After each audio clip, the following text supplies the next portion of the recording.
Hello, and welcome back to AP Human Geography. Today I want to talk about rites, ritual, and magic. This is something that is universal to us. We constantly need, as individuals, as societies, as communities, to control the world around us, to bring us comfort. And rituals and rites are ways that we can do that. Now, a ritual means something very particular. This is a stereotyped, stylized, or repetitive pattern of behavior, and what that means is that there are specific steps, and those steps happen every time the ritual occurs. Usually, a ritual is associated with some sort of sacred or religious belief, and they are set to take place at very particular times. They're time sensitive. So if you're going to do a winter solstice ritual, then you have to do that at or around winter solstice. Now, they also happen to be associated with a particular location, and this will bring us to the idea of sacred architecture, which we'll talk about when we talk about religion. And there is a format. Everybody has a place and a role in the ritual. So there are lots of different kinds of rituals. There are rituals that are individual. There are rituals that are community. When we start breaking down the purpose of the rituals, we find that there are therapy and anti-therapy rituals. They're for health purposes, and so this is where you start talking about curative rites. This is where you start talking about making people sick. This is the sort of evil witchcraft and sorcery that we were talking about. There are salvation rituals. These are set to control destiny. And a lot of times these have to do with contacting some sort of supernatural force to understand the world around us or the future, right? Which brings us to the revitalization rituals, which are set to control collective destinies. This is where you have things like prophecies and prophetic rituals. You also have technological rituals, and we don't mean technological in the sense that we mean in modern world. When we say this, we're talking about things that control nature, whether you're trying to control the future, or you're trying to control weather or your safety or whatever. Then we have ideological rituals. These control the feelings of people and their place in the group. They also set the mood and the values of groups. And so this is where we see the rituals that we are going to be talking about in particular, rites of passage and rites of intensification. Those are always also sacred. And then taboos, courtesies, things like that. Now, when we talk about, in these slides that I'm talking about, these may not be big rituals. They may be done on a smaller scale, right? So not all of these are huge kinds of things. Now, rites of passage and rites of intensification specifically are sacred rituals, though, and they will mark transition points in the lives of individuals and bring groups together. And we will be talking about the 4 universal rites of passage, but oftentimes they are also rites of intensification. And again, we'll talk about those later on. But this is where you are becoming a valuable individual in a group. And again, this will be our focus. We're going to talk about all kinds of other rituals just throughout the course, but we're going to focus in this conversation and a couple of more conversations going forward about those 4 rites of passage. So just be aware. All right. So I told you that rituals are very specific, right? They have parts. They have players, they have special spaces that they're conducted in, times of the year or day that they have to happen, times of the month. But basically there are 3 big components to any ritual. You have separation from your daily life. This is where you're moving into this sacred ritual space, whether it is a mental space or a physical space.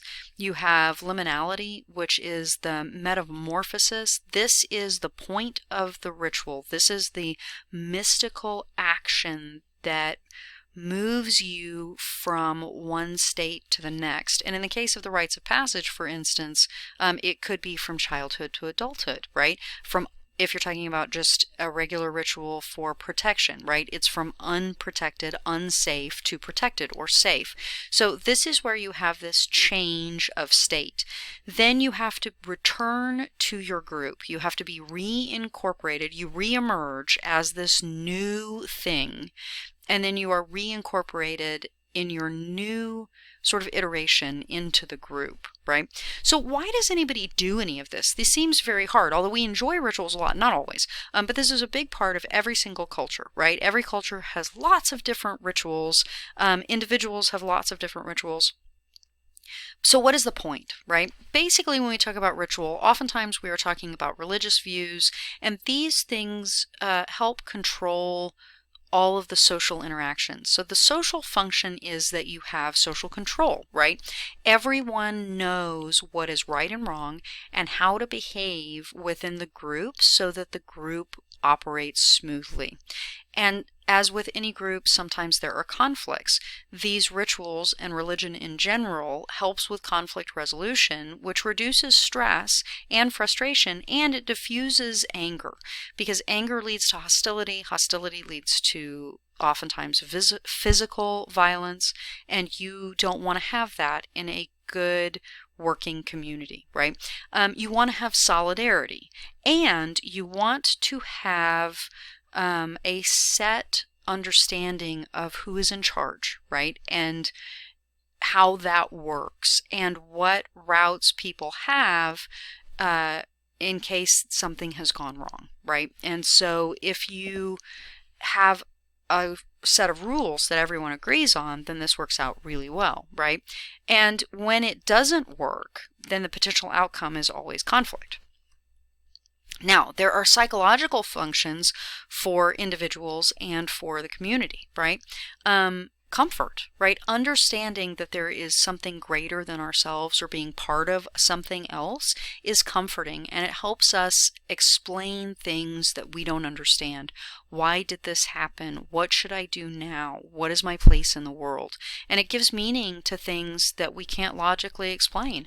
Why we've been struck by a natural disaster, why we lose someone that we love, why bad things happen. It assures us that there is a purpose to this. And oftentimes it'll satisfy our need for justice, because if you have someone who has wronged you, or you see that someone has wronged the community, sometimes justice doesn't happen the way that we think it should. And so if there is this sense of a greater purpose and a greater balancing force, there's that idea of justice in this life or the next. And that's very comforting for people. It also enables a stable worldview. You have certain expectations and certain understandings of the way that the world works. And these are very important, right?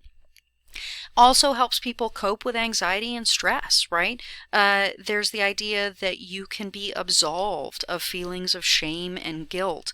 And when things are hard and you need emotional strength, then often it is religious views that help you overcome your fears and survive these trials to come out better in the end.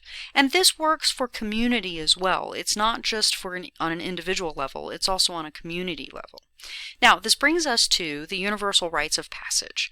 When we talk about ritual and community, right, every culture has rituals that bind them together. And on the surface, they seem very different.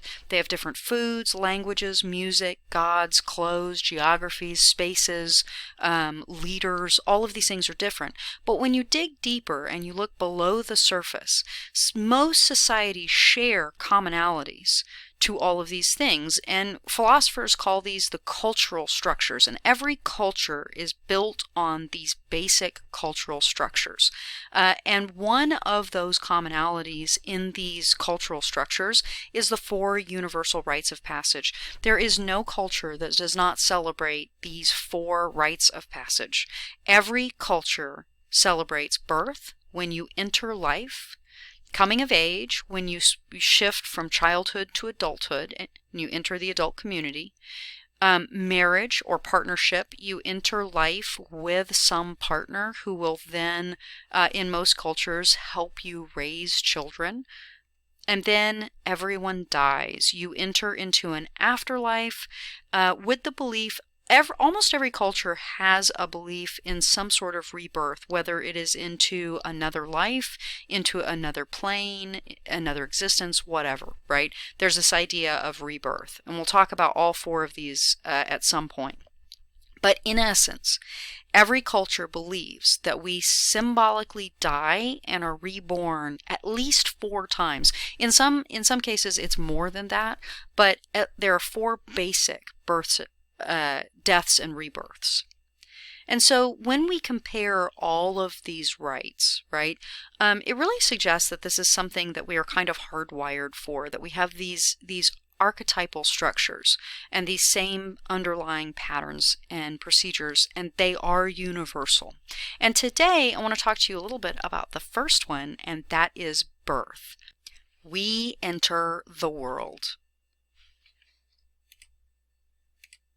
Okay, so birth rituals do a couple of things. They welcome the child into the community, and they bless and protect them from all of the terrible things that may happen to them in the future. And there are a couple of different types and purposes when we look at birth rituals. You have the baptism, which in itself is a Judeo-Christian thing, but the idea of being born into the community, being purified from whatever happened before, and being protected is all within the baptism ritual. And so baptism will mean more than just a Christian baptism. There are also naming ceremonies, and this is where a child is recognized as a member of the community. And then there is the separation of the mother and the child from the community, so you can facilitate bonding, and then you can purify the mother after birth, and then introduce her back in as this new person. So the birth and childhood, well, the birth rituals really do two things in terms of community members. So they do a couple of things that we just talked about, but also they're really rituals for both the child and the mother, because you have someone who went from, not for the first child at least, not being a mother, being the maiden, to this next most important phase of life, which is the mother, right? And many people feel that the mother phase is the most important phase, but you are reborn. So your child is actually physically born into the world, and you are reborn as that child's mother. By the way, all of these things typically are rolled into one ritual, right? Or a series of rituals that are consecutive. And it's interesting because when a child's born, they're really nothing. You don't know anything about them. You don't know who they're going to be. You don't know what they are. And so they have to be accepted into the community with this understanding that they're sort of like an investment, that they will grow into being someone who is part of this community, right? Okay, and this is a really great ritual. This is a Spanish ritual, and what is happening is this man, and it's a great honor for him, is jumping over all of these babies. So when he does this, it symbolizes all of the dangers of life, and hopefully he lands safely on the other side, and what that represents is that the children will pass safely through childhood, which historically has been extremely dangerous, right? Extremely dangerous. And so lots of children die before they reach the age of 5. And so many rituals birth rituals include something that will sort of guarantee protection during that most hazardous phase of life, right? And now, this is another protection ritual. For the Akundu Kundu in Cameroon, mother and all of the siblings will paint their faces, and including the face of the newborn, right? But they're going to ask for protection for the baby, and their face painting helps ward off any bad spirits, because one, they can't recognize them, or they are scary, or whatever the cause may be, right? And this is just in general why people paint their faces. But they're going to scare away all the bad spirits and ask for the good spirits to bless the baby. So those are just 2 examples of this idea of danger as being one of the big big reasons to bless and purify your child, because everything is dangerous. And pregnant women and with children really are considered very vulnerable, and in part because children are vulnerable and pregnant women are vulnerable just in their general health, right? And women, 1 in 4 women died in childbirth at the turn of the 20th century, right? And so you're talking about something that people see is extremely dangerous. And so you start to see associations, and of course it would have been more dangerous before that. So you see associations with these vulnerable times, right? With needing more protection. And there is another idea that there's something different about pregnant women, right? First of all, women get pregnant, and it's women that give birth, right? And so there's a sacred thing that goes with that. But also in many cultures, there's another part of it, and that is menstruation, right? So you have pregnancy and you have menstruation, and those are tightly intertwined. You also have blood associated with pregnancy. There's a lot of blood that can be visible, right, when a baby is born. First of all, pregnancy and childbirth typically is handled by women. And so it is a women's community gathering, right, kind of thing when you have a woman giving birth. There are the wise women, the midwives that take care of that. But back to the blood idea, there is sometimes in some cultures the idea that all of that is unclean. And so after all of the blood, right, a mother and the child, they have to be purified. And in this case, in Palau, Micronesia, they will seclude the mother and the child, the newborn, and the community away. So the community does not get contaminated by the blood of childbirth, and she will stay away from the rest of the community for 4 days. And then multiple times a day, about 8 times a day, she's cleaned by the midwife, right, who's trained in all of in childbirth.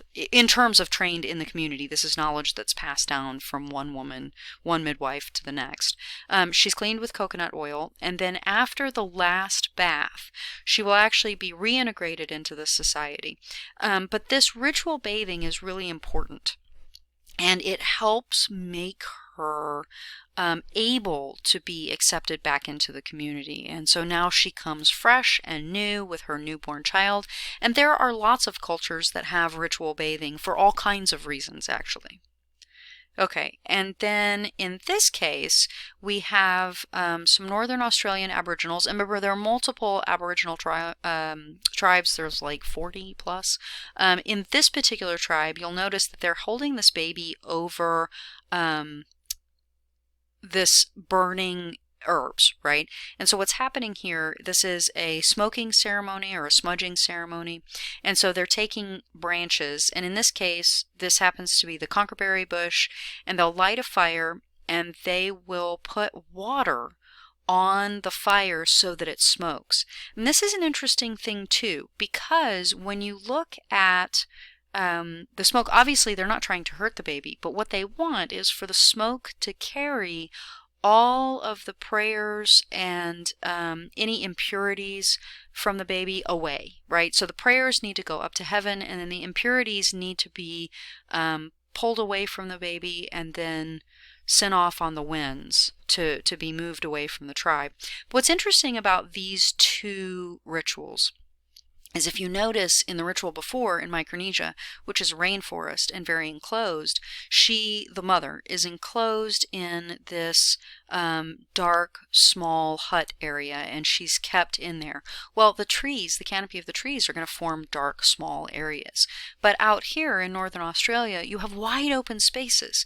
And so you have this smoke that rises up into this big sky. So you can see how geography has impacted both of these rituals, which have similar functionality, right? Purification, in this case, purification of the child, and the other one, purification of the mother and the child.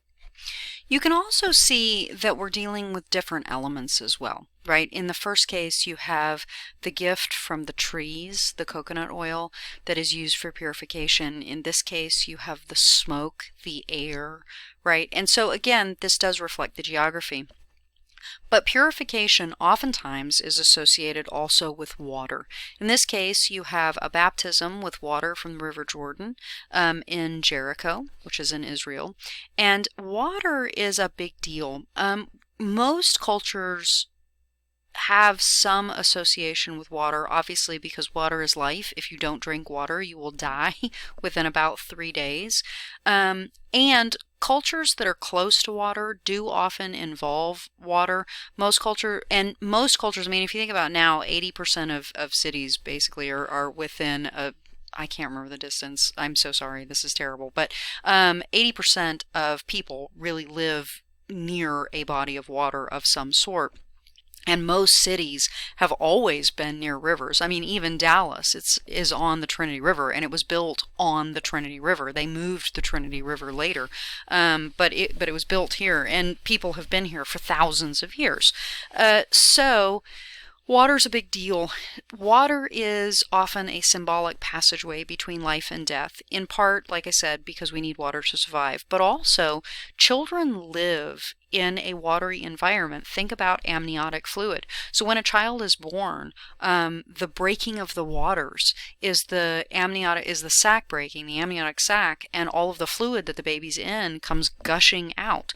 And so a child is brought from a place where humans don't exist, somewhere from the land of the dead, from the beyond, from wherever. And the child is born into this physical body. And so water really oftentimes symbolizes rebirth. We take baths to get physically clean, and so it makes sense that we take baths to get spiritually clean. In the case of a baptism, you can be baptized as an adult or as a child. In the Christianity, right? You can at any point be reborn through this connection with water. And every church still has a baptismal font for the most part. And it's an interesting thing because in some cases, so you're symbolically bathed, but in other cases, you're symbolically drowned. And so they have this idea of this figurative death, and you come out as reborn. Right? And here is a good example of an adult baptism where they actually do the symbolic drowning, where they dunk the entire person into the water. And it really is to symbolize the death of the old, that person in that moment is dying and being reborn. Okay, so I just wanted to give you some examples of some birth rituals. We will talk more about birth, but in particular in the next class we'll be talking about, or in the next class when we talk about this, we'll be talking about coming of age.